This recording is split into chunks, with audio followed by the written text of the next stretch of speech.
The European Union is considered one of the most successful plans in the world. For years, it has been a place and a system where many investors, intelligent people, and in short, large amounts of capital have gathered and grown. But things are now turning in the opposite direction. Tax laws that have already been approved in national parliaments could lead to a massive loss of wealth in Europe, unlike anything seen since the war. So how could this happen? For example, you bought an old BMW. You paid 75,000 euros. You brought the car and parked it in front of your house. Only about a year passed. As usual, the market surged. The BMW you bought is now worth 115,000 euros. In 1 year, you made a profit of 40,000 euros, meaning the car you bought earned you money. Then a notification letter arrives at your home, a tax bill. The tax office says, the value of your car increased by 40,000 euros, so you owe 14,400 euros in taxes to the state. Okay, but how are you going to pay this?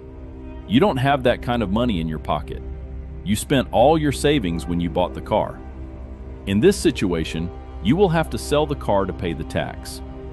You put the car up for sale, and suddenly you realize the market has dropped.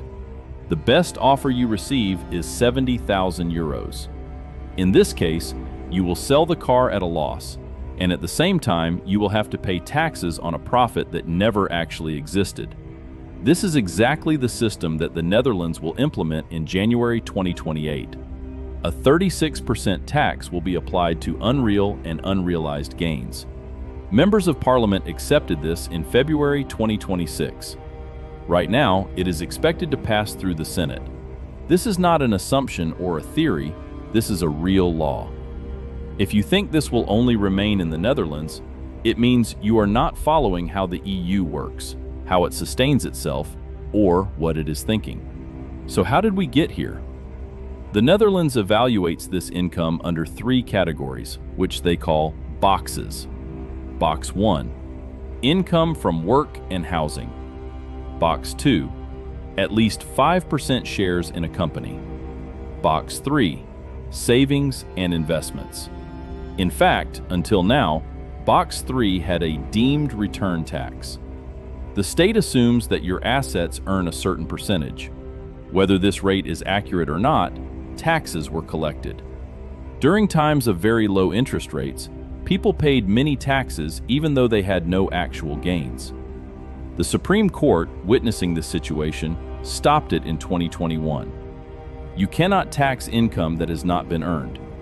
The government tried to fix this system, but many issues appeared. As investors kept winning lawsuits, the state was losing around 2.3 billion euros annually. Finally, the government decided to tax actual returns, whether realized or not. If your investment increased by 10,000 euros in a year, even if you made no sale, you must automatically pay 3,600 euros in tax. Housing and startup shares were excluded, but everything else falls under this rule. The state knew there would be liquidity problems, but still did it because it needed money and had to think about the future. This situation is not unique to the Netherlands. EU member countries closely and carefully observe each other's tax policies. They monitor which ones work and which ones are more effective. If we give an example, let's take Spain. In 2022, they introduced a temporary tax on wealth above 3 million euros. And what happened next? That temporary tax became permanent. Wealthy individuals moved to Andorra, crypto investors fled to Dubai, and entrepreneurial wealthy people moved to Portugal. As a result, Spain lost a lot of revenue, but the political narrative worked. In France, capital gains are taxed at 30%, but with deductions, it can go up to 47.2% for high earners. Properties above 1.5 million euros are taxed annually at 0.5%. So whether you earn, hold, or sell, there is always a tax. Germany tightened its inheritance system, closed loopholes in company transfers, and all investment transfers are under monitoring. If any country creates a tax system and manages to prevent capital from fleeing, Others quickly follow. This situation in the Netherlands is being carefully and curiously watched by all of Europe. But the real issue and the biggest tax burden is on energy. CO2 taxes increased threefold from 2017 to 2023, from 15 billion euros to 50 billion euros. 95% of all environmental taxes are collected under transport and energy. This generates 325 billion euros annually. And most of these taxes are paid not by companies, but by the public. 44% of energy taxes, 67% of transport taxes. This shows that you cannot escape heating or transportation. The EU's main problem is this: the population is shrinking while the elderly population is increasing. By 2050, the working population is expected to decrease by 35 million, while those over 65 will increase by 21 million. In 1990, there were about 4.5 workers per retiree. By 2050, this ratio will drop to around 1.7. This means fewer workers will carry more responsibility and more expenses. Pensions and healthcare costs will not decrease. The burden will fall on individuals. EU countries have a total debt of around 12 trillion euros. As interest rates rise, borrowing costs increase. Since 2000, the euro has lost about 30% of its purchasing power. Inflation makes people poorer but benefits governments. The answer is simple. As people's nominal income increases, they move into higher tax brackets, even if their purchasing power has not increased. People get poorer, while the state collects more taxes. The state's options are shrinking. They cannot cut spending. They cannot print money. They cannot increase income taxes further. The only thing left is accumulated wealth. The new direction of the EU: common EU taxes.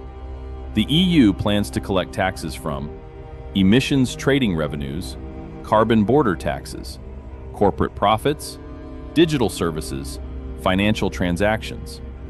This means not only countries, but Brussels will also collect taxes directly from citizens. And the ones deciding this will not be elected parliament members, but EU officials. The big conclusion: what the Netherlands is doing is not radical. They are simply doing earlier what everyone else will eventually do. In Europe, governments are taxing income that people have never actually received because they are financially cornered.